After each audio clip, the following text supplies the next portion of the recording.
Now let's move further and try to understand this JSON in more depth.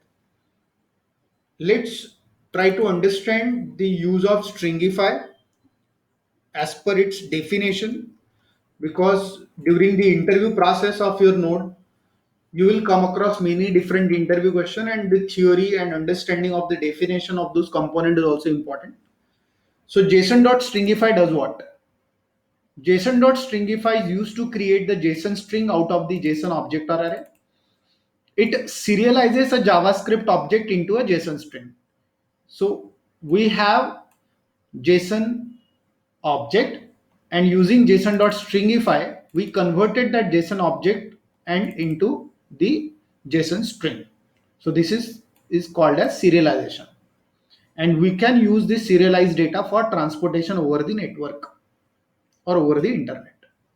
Now whenever we are trying to print the data from JSON string dot the member value, you can see that it always prints the undefined for the value. So whenever you try to print the name using the JSON string, it prints undefined. So how to deal with the JSON string? Because whenever we'll receive some data from API, let's assume we have received this data as it is in string format. Now you want to extract some value out of that particular JSON. So how to deal with it? In order to perform that, need not to worry.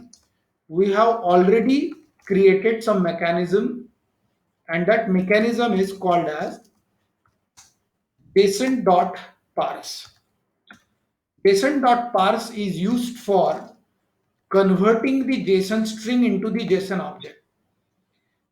So as per as the definition is concerned, JSON.parse is used for parsing the data that was received as JSON, and it is deserialized the JSON string into the JavaScript object.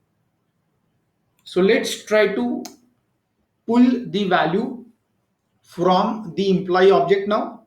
So in order to extract the value, I'll write console.log and employee object dot say name, and let's try to print it.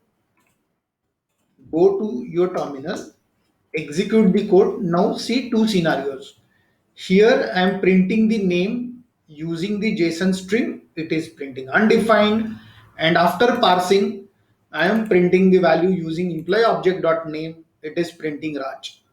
So hence, if you want to travel the data over the network, over the internet, the data need to be serialized, and when you receive data, that data needs to be converted into the object using JSON.parse. So this is the difference between JSON stringify and JSON.parse. This is one of the important interview question, and whenever you will be working with the projects in Node.js or any JavaScript library, you will find that these two components are very useful. So stay tuned for the upcoming sessions.